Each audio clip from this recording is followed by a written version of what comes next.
Hey guys, before we jump into the episode, I wanted to let you know it is brought to you by Revinova, the official TMS provider for the Freight Coach.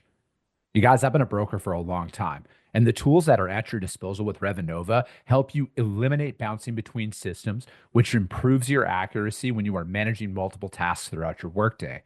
Plus, it's built into the Salesforce cloud, so your CRM is fully integrated with your TMS, eliminating yet another silo. In today's day and age, you are definitely concerned about the safety of your data. With Revinova, it's fully protected. They have cutting edge security that keeps your information safe so you can focus on what matters most, and that's growing your business. Speaking of growing your business, with Rate and Lane IQ, you get real time pricing and route recommendations, helping you optimize costs and improve operational efficiencies, which ultimately helps you make smarter decisions. If you are like me and have recurring shipments from non EDI customers, they have intuitive cloning features that let you easily replicate previous shipments, saving both shipper and carrier rates with just a few taps. If you are ready to learn more, visit www.revinova.com to request a demo. Just do me a favor and let them know that the Freight Coach sent you. This episode is brought to you by SPI Logistics, the premier freight agent logistics firm in North America. For over 40 years, SPI has been diligently building the most successful freight agent network to provide first-class relationships for our shippers, receivers, and carrier partners. We are more than another transportation network. We are a dedicated team of professionals united by one singular purpose, and that is to expedite our agent success. All of our agents are set up for success on day one, as they are provided with a full suite of support staff that is ready to assist them with everything from after-hours emergencies to financial and administrative needs on a no-fee basis. This way, you can focus on continuing to grow your business. There is no financial risk to start, and you have the ability to earn up to 75% in commissions. If you are looking to take control of your financial future and build your business with the backing of one of the most successful logistics firms in North America, visit www.spi3pl.com to learn more. Do me a favor and let them know that the Freight Coach sent you. What is up, ladies and gentlemen? We are back. We are live in person, actually, for this episode here. And this is the Freight Coach podcast, ladies and gentlemen. We are the top podcast in transportation. We come to you every single weekday, 8:30 a.m. Pacific, 10:30 Central. We normally break down some industry headlines about transportation, but today I'm going to take a little bit different angle on this. Chiropractic is something that has been vital for my long-term health. And it is something that I wanted to bring a different angle on and talk about because, you've been my chiropractor now for over 2 years. And it's been one of the most transformative journeys out there for me as kind of I've been redoing getting to just relearn my entire body here over these last couple of years. And I want to just talk more about it, what it's all about. So I figured I might as well bring my personal chiropractor on, Dr. Zsolt Egey-Samu today. So doctor, thank you so much for joining me. Glad to be here. I always start off all my episodes like this, no matter what. So how did you get your start in your journey in chiropractic? What brought you into that? What made you want to become a chiropractor? Great question. So looking back, I was the traditional, I think, kid of an immigrant family. My background's Hungarian. Parents moved to Canada. And, so you start working as soon as you can walk. So my first formal job was at 9 years old, working in hospitality. My father built hotels and restaurants, and I just loved service. And then after that, I worked a lot in retail. But I was raised very naturally. My mother got milk from the farmers. Mm-hmm. She got eggs from, the farm. I hated all of my school lunches because they were natural and healthy. I just wanted Wonder Bread and bologna. Yeah. Never had that. But that was just part of our family's culture. And I knew that I wanted to help and serve people, but I didn't necessarily want to use medications or surgeries. Chiropractic presented itself to me. I fell in love with what it stood for and what it was able to do and how it could integrate with people. And, it's changed my life. So my wife's a chiropractor. My kids have been raised in that model. And we every day is just, a series of wonders and just miracles in the practice. So my start was, if I could put it in one word, is that chiropractic called me. Mm-hmm. Yeah.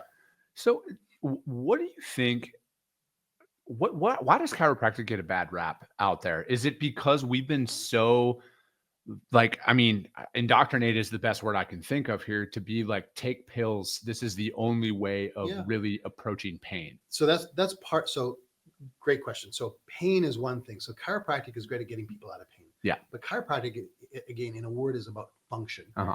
And most people value their health when they lose their health. That's when they Mhm. value it, right? But chiropractic gets a bad rap for, I mean, how much time do we have? Yeah. So there are good truckers and bad truckers, right? The truck that got the freight to the depot on time, under quote, all Yeah. these things, that doesn't make the headlines, right? For sure. No, it doesn't at all. It's And- always the congratulations, you're doing your job. Right, Yeah. exactly. And so there's people involved in chiropractic, and the different people consume chiropractic for different reasons. So chiropractic can get a bad rap because I think sometimes regaining your health takes time. Like Mhm. losing your health takes time, and regaining. And we live in like this microwave TikTok idea Yeah. of like, well, I should get my health back really quickly because I could take this pill, feel better, but at the same time, your function, your health doesn't actually improve. So there's a lot of I think nuance to like why chiropractic gets a bad rap. Maybe over promising and Mhm. under delivering by some clinicians. Maybe I think here's what I would say chiropractic gets a good rap is that when you connect with a patient and find out their goals, find out their values, find out why they're there. Are they looking for pain relief, corrective care, wellness care? Are they looking for somebody to coach their health? Why are they there? Mhm. And then working with a person in regards to that, and then you have a good outcome. And I think if you don't listen to the person in front of you, I think if you have some sort of other agenda, if you actually can't help them, if you're not the right doctor or chiropractor, if you don't have the right tools and you fall short, I think that causes a strain on the relationship. And chiropractic is very relational rather than say Mhm. transactional. Yeah. Yeah. No, I'm right there with you because it's like for me, I know personally that it was, the chiropractors that I went to prior seemed they were more concerned about getting me to sign up for like a membership with them Right. than they were about actually fixing me. And the amount of times that I was just like, hey, like I am very sensitive in my neck. Like I do not like the Sure. the jolt Yeah. that comes with manual neck readjustments.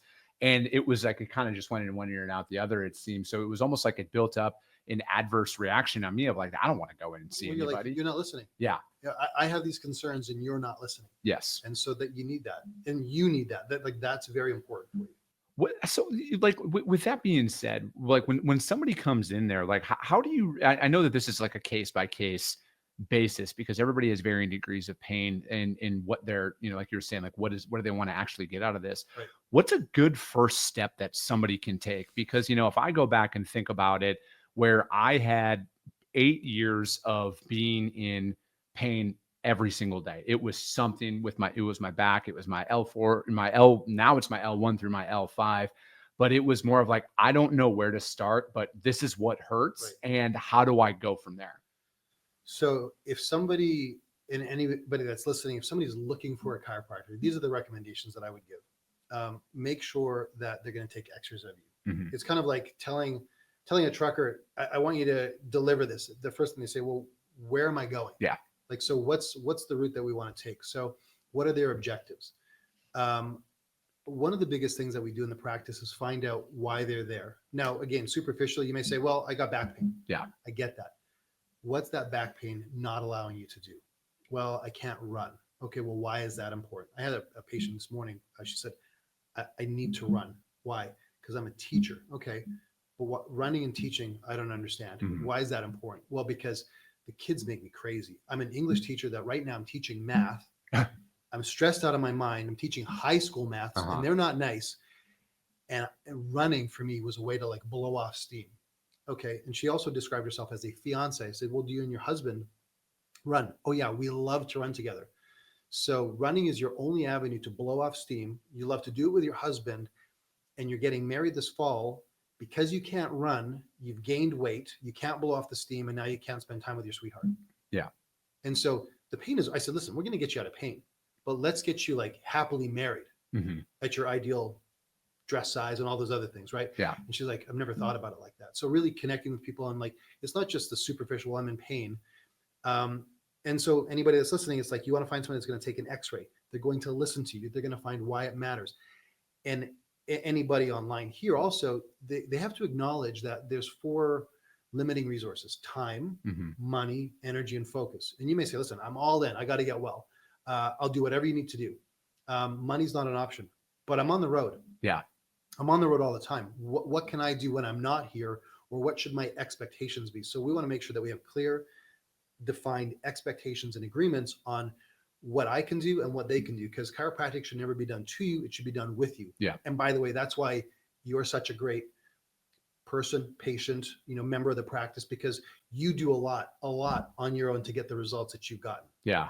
100%. No, and that's the thing is, I feel like with a lot of individuals, you kind of hit that point where you're just like, all right, I'm done. I can't continue to go down this path, right? Like I've never been depressed. I can't sit here and say like I've ever had like those moments, but like that was like as close to it as I got, because I was just like at a point where I'm like, what can I do here? Like I can't walk. There's spasms. There's a bunch of stuff that was happening in my body. I'm like, it's uncontrollable. Yeah. I don't know what to do. I can't sleep. I can't lay down. I can't sit up. I can't do anything here.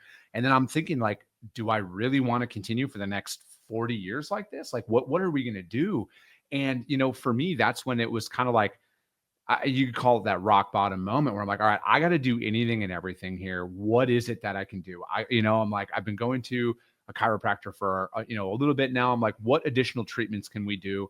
Is it a time thing? Do I got to go once a week? Is it twice a week? What do I have to do? And I was committed from that perspective, but I think that the treatment was a small portion of it. It was a necessary portion, but it was a total lifestyle change that I had to commit to, because I am now of the mindset that mind, body, soul, everything's connected, and it is all one cohesive unit that operates together. And you have to, at least for me, I had to get one thing in line and then really start that snowball effect with it. So it's like, it was once I got my diet dialed in, and I don't even like to use the term diet. It's more of like, this is just the way that I eat. I found the right foods for my body that kept inflammation down inside of that. And then it was like, all right, I got to start moving, because motion is lotion, as they say. And it's not like I had to go out there and do marathons or wind sprints or anything like that. It was very basic, low pressure workouts, because of the way that my spine is and like the discs and all of that stuff that's going on. I can't be bouncing up and down it. I just needed to move. Yep. And I was like, I'm going to stick to basic, simple things. And I'm just going to do that day in and day out. And it took a very long time to get there. But now I'm like, I can't see myself living in any other way now. No, you touched on a number of, so you said mindset, how you think. So the most important, if you're like, well, how do I change my life? Number one is mindset. Yeah. And then in my hierarchy, it goes mindset, neurology, food, exercise, detoxification. And detoxification is at the bottom, because you don't need to detox because you don't tox. Mm-hmm. Right? Does that make sense? Yeah. So mindset changes everything. And you say, okay, so I don't know how to do this. I'm going to get a coach for that. I'm going to get a coach for this. I'm going to get rid of those influences in my life, and I'm going to bring these influences in. Nutrition is vital, especially for you. A lot of drivers, truckers, when you look at lots of diabetes, lots of inflammation. You've got inflammation because truck stops are better now, but back in the day they were bad. Yeah. They're still not great, and there's still really bad choices there. A lot of inflammatory foods, a lot of bad oils, and not a lot of opportunity, say, to think that you can work out. Can you, knock out 100 push-ups in the morning and 100 push-ups at night? Yeah, that's 200 push-ups. Can you do 100 squats in the morning, 100 squats at night? Just like you said, basics. Can you do burpees? There's a lot of repetitive motion injuries in trucking that most people are not aware of. They think that you just sit behind the wheel and you just drive and eat bad food. But it's the ratcheting, it's the climbing, it's the jumping, it's the in and out, it's the twisting. And then there's just the mental emotional stress of just focusing on the roadways are jammed, clogged. And people don't appreciate that a lot of the drivers on the line today are away from their families, their sweethearts, their kids, their newborns. And so you've got mental, emotional, physical, chemical, all these things just tugging, creating inflammation, increased cortisol, decreased testosterone, all these things that are, having negative impacts over time. So mindset is number one. Yeah.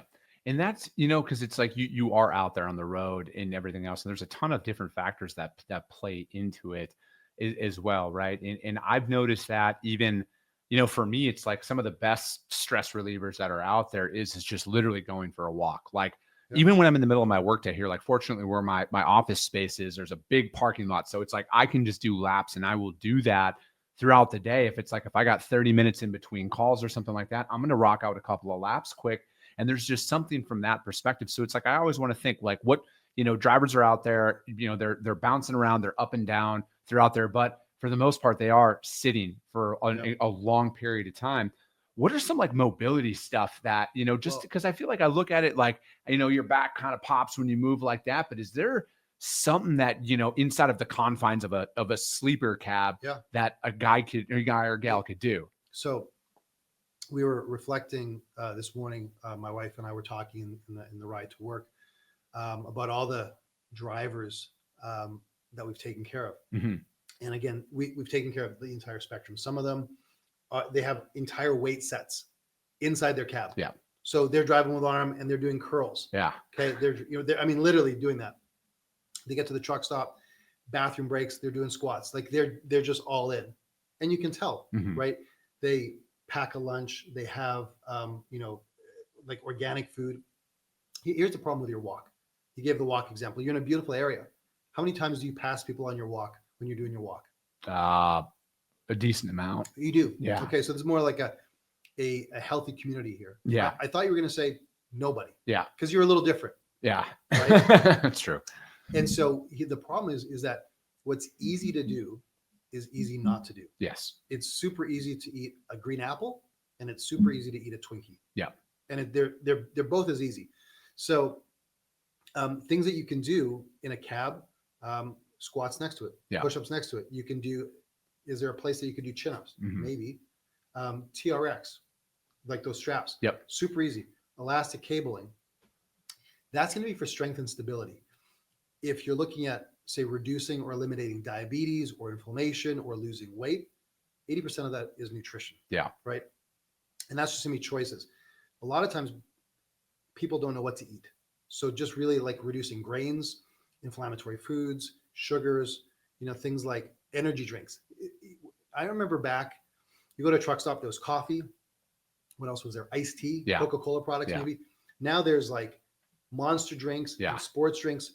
And when you look at how much sugar is in them, or even high fructose corn syrup, it's bad. It's massively degenerative on the body, massively the inflammation, brain fog, what it does to your pancreas, bad, period. Stay away from them. Don't drink your calories. Yeah. I think that's one of the bigger killers that are out there is the drinking of your calories, and I think it's that. And then, I think sugar is the biggest enemy that's out there that for some reason is just constantly pumped into society as like not that big of a deal for whatever reason. I think that is the biggest thing, at least for me. And a lot of the health stuff that I have is it's so noticeable now if I consume something with even a higher dosage of sugar than should, because of the inflammation that pops up throughout my body. And it's like, again, I couldn't imagine, I know the amount of physical pain that I was in. I couldn't imagine doing that, driving a truck in that physical shape. Like I wouldn't have been able to. I probably would have been on disability. I wouldn't have been able to move. The way that you feel, say, after a big carb load on, say, Thanksgiving, like that, say, like where you want to like undo the top of your pants and just go lay on the couch.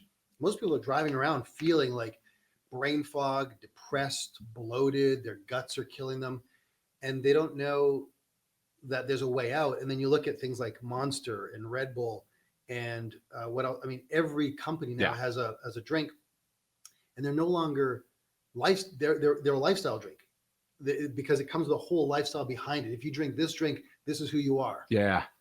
Black coffee has 0 calories. It's the oldest stimulant that's healthy. You want to keep it, moderate. But there's a lot of different ways that you can have energy. If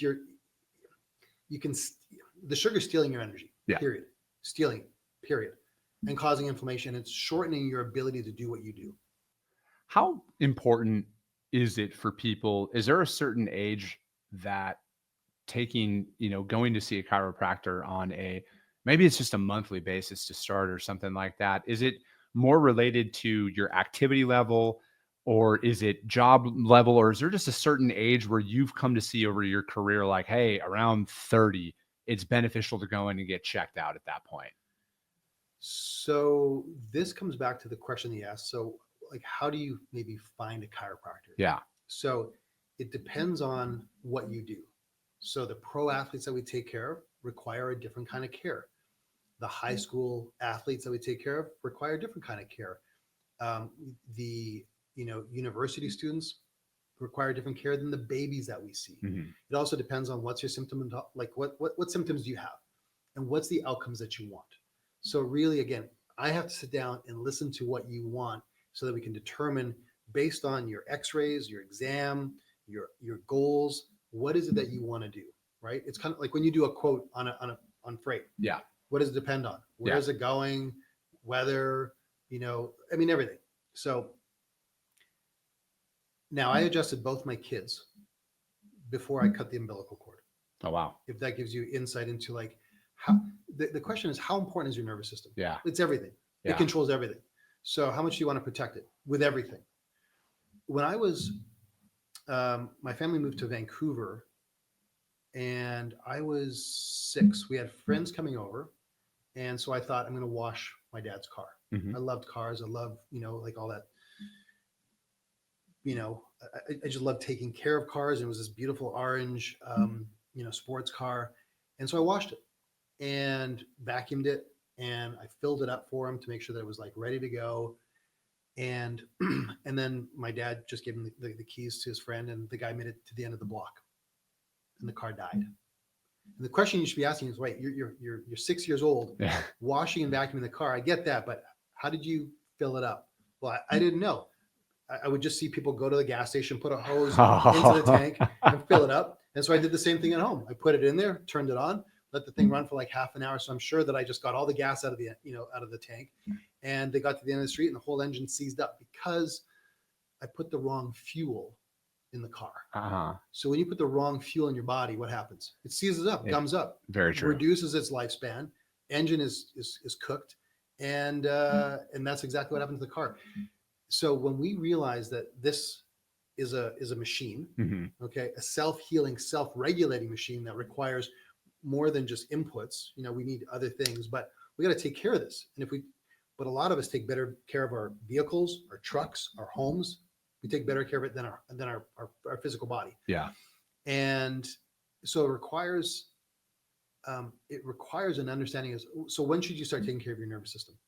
I mean, as early as humanly possible. Right. And when should you stop taking care of your nervous system? When you physically are no longer alive. That's right. Yeah. And so anytime between that would be a good time to have your spine checked and evaluated based on your needs, based on what you want, with somebody that's going to honor that and then be able to guide you. We have lots of patients that we see once because they fly in, they drive in, and they're like, I live in San Francisco. I live in the Bay Area. I live in New York. I live in England. I flew in for Christmas from Japan.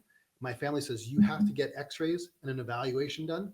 And then we do it. We explain it to them. We adjust them. And then they go back and we help them find chiropractors all around the world. Okay. So it's not about seeing us. Yeah. It's about, it's kind of like when should you start taking care of your teeth? Now, as a parent, you brush your kids' gums before they have teeth. Just to get, and then you brush them so that you can keep your teeth until the end, right? So, and your spine and nervous system is way more important than your teeth. Yeah. So that's my answer. No, I mean, I agree wholeheartedly with that. And I just don't know if enough and I don't know if it's education system. I don't know if it's because people wait until something's broke before they try and want to, make any necessary improvements. I know that was me, right? And guys are even, so it's like, well, we think, okay, so when I have a problem, I'll go and get it taken care of. No. Guys that come in, they're like, oh no, I've had this for, 9 years. Really? You've had this problem for 9 years. And I asked, we had several new patients this morning. I said, so why did you decide to now come in? And it's like, my spouse said they can't take me anymore. They just said like, you need to go get this fixed because you're like, here's a solution. I'm tired of hearing about this. Some people will say, like it's affecting this. Or when you said that you were really inflamed and your body was breaking down, a lot of people listening today have fear and worry about what their life is going to be like in a year or 5 years or 10 years. And that fear and worry, but it's fear and worry because they don't have a solution. They don't know what to do. They don't know where to start. And the worst thing I think that a lot of people could do is like be Dr. Google. Oh my God. Yeah. Right. I'm guilty of that. 100% agree. Right. Everything leads in early death or cancer. Correct. And so, and then there's almost paralysis by analysis where people say, well, I don't know what to do. So I'm just going to keep doing what I'm doing. I'm not dead yet. Yeah. Right. Yeah. And so there's a lot of your body is so smart. It is so intelligent where if you just do a couple of the right things, the ship will right. It will get back on track. Like for you, like you may have thought at one point, I'm kind of done. I don't know what to do. Yeah. I'm just going to start, kind of spraying and praying. Yeah. I hope this stuff worked. And then all of a sudden you're like, oh, well, that worked. Yeah. Well, I'll do more of that. But what else could I do? And then you got around, again, like-minded individuals. And you're like, oh, well, that makes sense. I should do the 90 hard. Yeah. I should eat this way. And then when you started eating a little better, then you learn something new. And you're like, oh, I didn't know that was bad. I'm going to do more of that. And now you're like, yeah. I mean, actually, it was like to be honest, it was like a 6-year, 5-year process to really understand, because like, I think a lot of people, doctor, need to give themselves first more grace of where they currently are. Yes. Like they need to understand like, all right, there's a lot to unwind here. There is no 30-day abs. There is no overnight fixes for this. Yeah. We want the GLP. We want the injection. We want and listen, some people may need that. Yeah. Because it's beyond, but most of us just need to make some course correction. Listen, if you put me in the back of a rig and said, here's the keys, drive, I guarantee within a mile I'm in the ditch. The thing is upside down. Like, it's not going to end well. Yeah. Because I don't know. I don't know how to navigate that industry. Yeah. I don't know how to drive that vehicle. And then so on the flip side, you've got people that are experts in transport or experts as being a teacher or being like a mom or a football player. Yeah. But they know nothing about health. Mm-hmm. And that's where having a coach or somebody come alongside of you say, do this because it's going to be for you. Yeah. And they're like, I'll just do it. Great. Yeah. Yeah. I think that, because I was the prototypical, oh, I need this supplement. I'll hire this. I'll go do that. I always thought that there was another way. And I don't know what it was, but it essentially just got to the point where I'm like, all right, I got to keep it as simple as possible here. Like I'm done with the gimmicks, but like I started with one. Like all I knew is I'm going to start weighing out. I don't even know why I was weighing out my food, but I was like, I'm going to eat steamed rice and then I'm going to put a protein on it. Like I think I had chicken sausage and I'm going to put 2 links on that. Yep. And then I'm just going to change that. And I'm going to eat that for lunch every single day. And I did that for it was in 2020. And I did that for 2 months and I dropped 15 pounds just by doing that and walking. And I'm like, oh, that's interesting.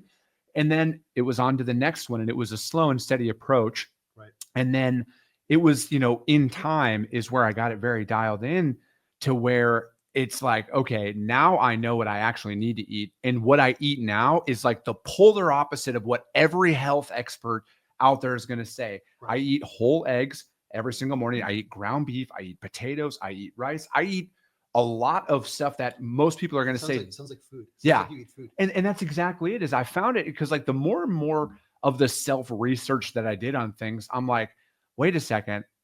A lot of this stuff became a thing 50 years ago, 70 years ago. I'm like, what happened to the first 11,000 years that we were alive? Yeah. What did they eat? And how do I kind of get as close back to that as possible? Yeah. And that was one of the most pivotal moments is I'm like, all right, there is no get healthy quick thing. There is no diet foods. It's just eat normal foods, right, but weigh them out. Because I think people grossly underestimate or overestimate how much food they actually need. Right. And then they're out there because again, they eat to excess. And then one thing I came to realize is that was a hereditary thing of hey, we don't know when we're going to get our next meal. Eat as much as you possibly can right now. So there is that okay, let's fatten up because this caribou may not last long. So let's eat as much as we can. Yeah. But knowing that the food industry now designs food so that you crave that. Correct. So you have a crunch, you've got the hit for the salt, you've got the hit from the sugar, and your body now craves that. So they've hijacked your primitive mind so that you just want more of that. And what's interesting is that the mainstream health experts you're going against, but there's a lot of, I think, micro health experts that like speak a truth that you're like, I get this. And your background is going to be different than say, say somebody, what somebody else may need. Right. And so you got to kind of figure that out. But there's two things. You talk about weighing food. And so I can already hear people like sighing going, oh, I'm not going to weigh my food. Yeah. That's just too much work. Do truckers track miles? Yeah. Like, do they track gas consumption? Yeah. They track everything. So this is like the perfect demographic of people. These people, this whole industry tracks everything except for like their own vehicle. Yeah. So a small chart. And by the way, once you track it once, once you know, okay, so if I have an egg and, or if I have, 2 eggs and some spinach, or if I have this kind of salad, you only need to measure it once. Yeah. It's not like you have to measure everything every day long, because you already know. You're like, okay, I just consumed 1,800 calories of high protein, high fat, low carb, slow burn carb, with no seed oils, with these, extra ingredients. And it was amazing food. You're going to be looking forward to your next meal. Yeah. Right.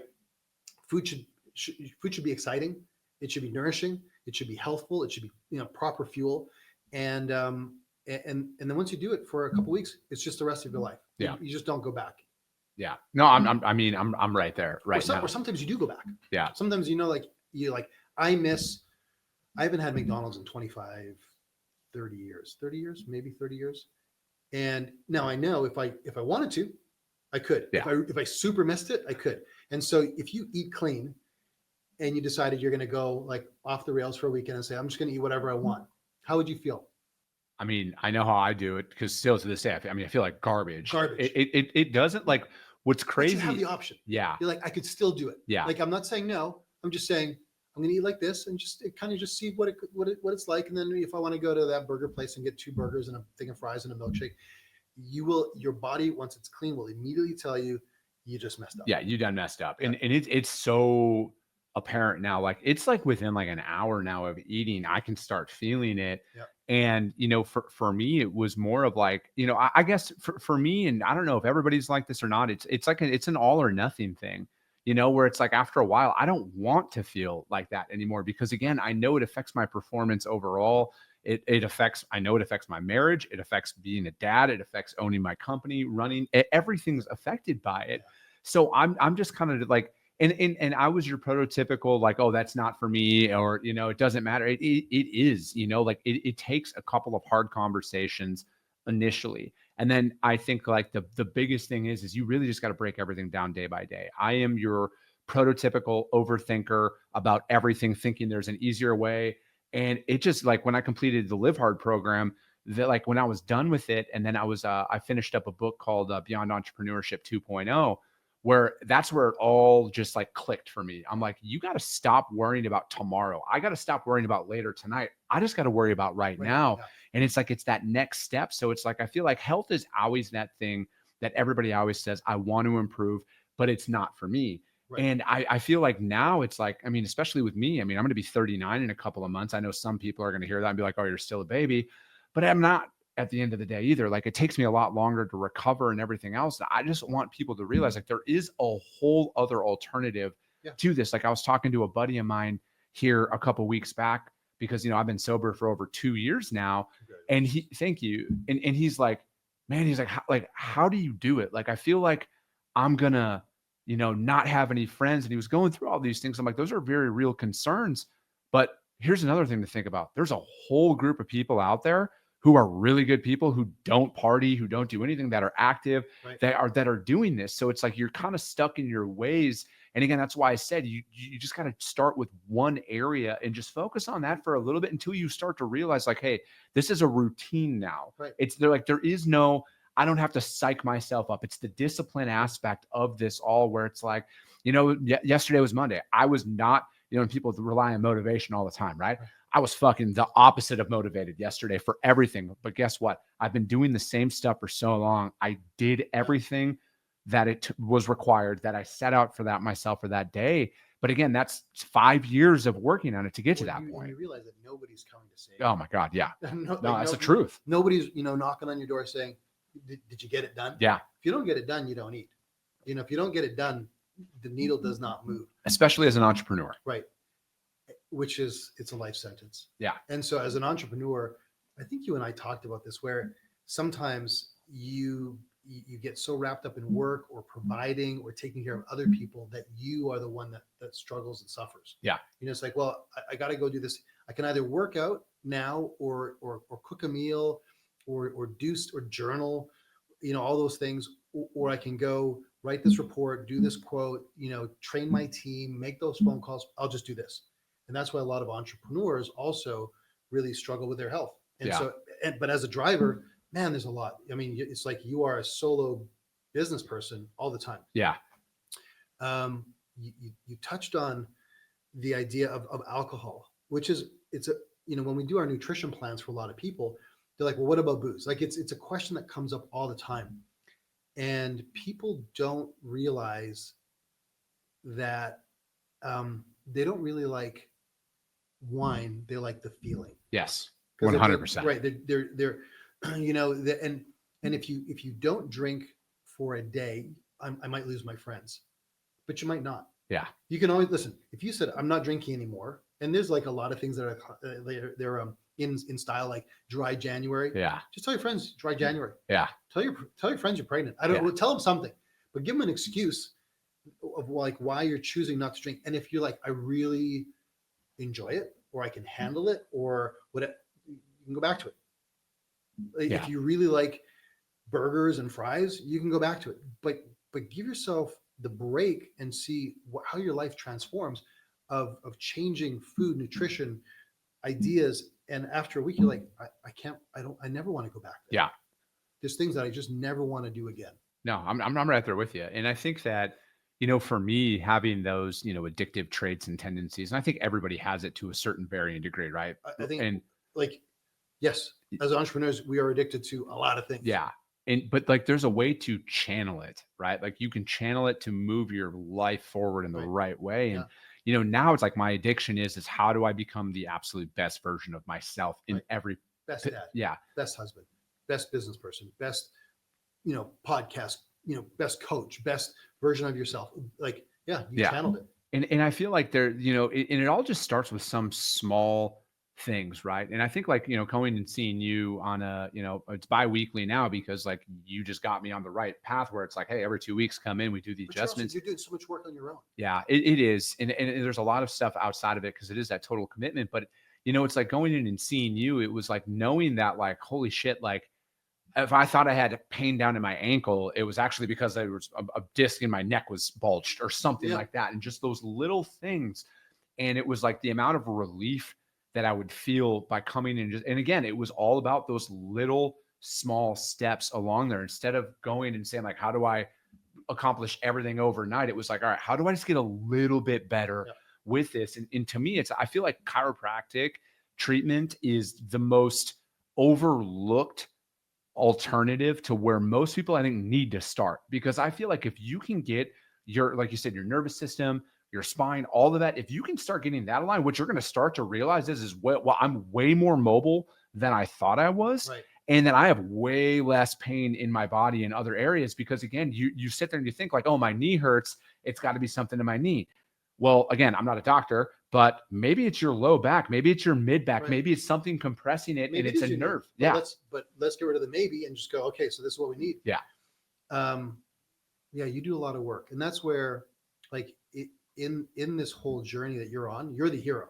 I'm just one of the guides. Yeah. You know what I mean? That's important. A lot of times, people really like if you didn't get results, there's some doctors, all doctors that would say, well, you didn't do what I said. Yeah. It's your fault. Well, no. It's a partnership. Like you do so much between adjustments. And we're a little different in that we will give nutrition advice, but you're easy to do that for. We will give exercise advice again, but you're already doing a lot of that. We're just always listening, fine tuning, pushing, advocating for us. So you're one of the ideals. It's, it all boils down to, I just got to a point where I was like, all right, enough's enough with it. Right. Like I just looked at it as like, man, I'm too young to feel this way. So the key to hit rock bottom. Is that what we're saying here? Yeah, no, I think, and everybody's got a different varying degree of what their rock bottom looks like. But, I've talked about this on the show before. Like the hardest conversation I ever had to have it was the one with myself in the mirror back in 2020 when I was fucking 250 pounds. I was drinking every day. And I was like, you're the fucking problem, and there was no, cause like I can't go, I never went like the AA route. I never went and sought treatment or anything like that because like I can't be told what to do. Right. Like I have to figure it out on my own. And that was one of those things where, again, maybe I could have got here faster if I would have listened to people, but that's just my personality at the end of the day. You're And pretty fast, so you're 39. There's a lot of people listening right now. Like, so I want you to just look in your rearview mirror and just look in the rearview mirror just for a second and just say, I'm the problem. Like I am the problem. Look and now look back at the road and look back in the mirror and say, I'm also the solution. And I'm the only solution. Yeah. And so, cause it starts with you but then everything else will change after that.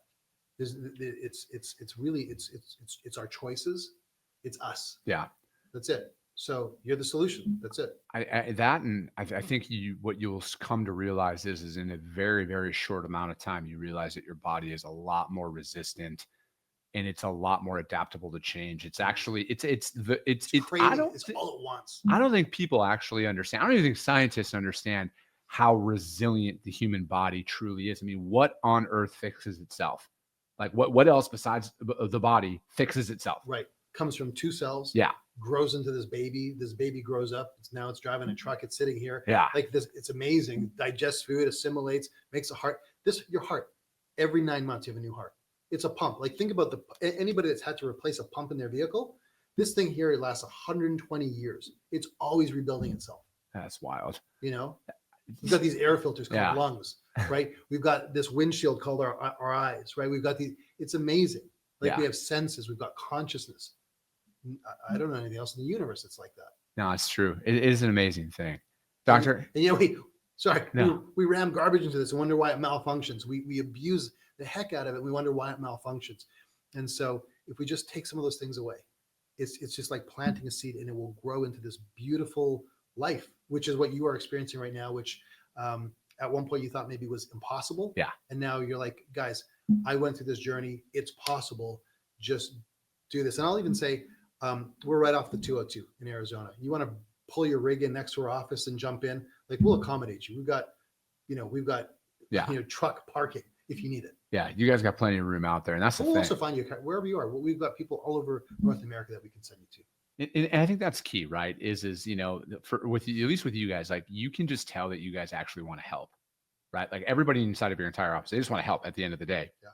You don't get that everywhere. And I feel like, and again, it's that the nervousness of when you are in that position where you're like, I got to start somewhere. Where do I go? And sometimes it's like, and again, like that's for me, it's like the whole point of doing this show. I just want to like put the right information out there for people that they can listen to it and then benefit their lives from it. Right. Like it's not about getting something in return. It's like, I get so much fulfillment from just doing the show and talking to people and like putting this out there because it's like, ultimately people just want like real solutions. They don't want to be fed a bill of goods. People are way smarter than a lot of people give them credit for. Yeah. They just want to be told the truth.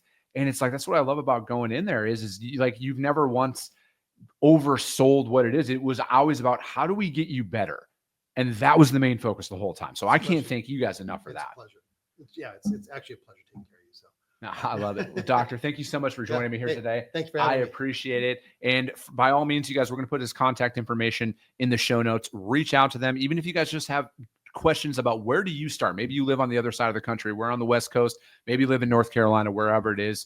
And you feel comfortable talking, reach out, you guys. I'll gladly put you guys in contact with them so we can start. I appreciate you guys. I love you guys. And we'll be talking to you soon.